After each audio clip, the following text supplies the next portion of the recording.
Do you find anything vanilla funny? Is there something that you've watched that's completely absent of anything that smacks of offence and you're rolling on the floor laughing? Yeah, of course. I mean, look at Michael McIntyre. Yeah. Look, the most widely appealing comedy will always be vanilla to some extent, right? It will be about the day-to-day things of people's lives. And Michael McIntyre, a lot of people in the comedy world like to slag him off, mainly because they're just not as good as him, right? Yeah. Michael McIntyre is one of the best comedians in this country. Why? Because he can make people laugh about anything, right?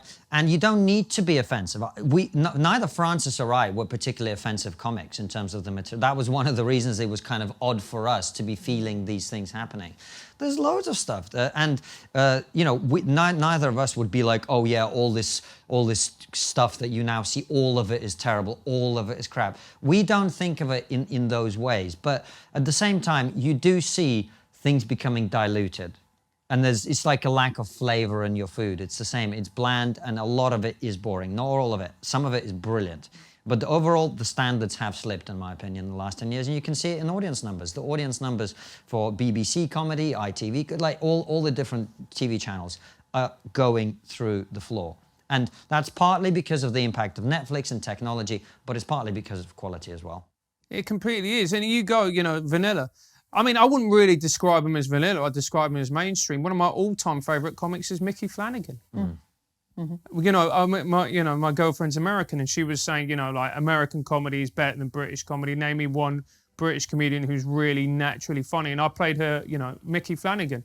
And we sat there and we just laughed like drains watching it. He's a phenomenal comedian. And I'll tell you what, I bloody love a cat meme.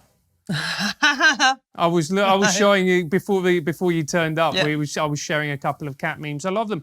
Humour, the thing that I love about humour is that it's so incredibly broad. You can be silly, you can be political, you can be satirical, you can be offensive, transgressive, you can be observational. It can all be brilliant. To put it very simply, Karen, people on our side of the argument are saying, let's have freedom. Let's let people make the jokes that they want to make, and let the audience decide what they want to see. We are not trying to shut anyone down. We're not trying to cancel vanilla comedians or progressive comedians or woke comedians. Let them do their jokes. Let them do whatever they want, right? But let everyone else do the jokes that they want to, and then let's see who likes what.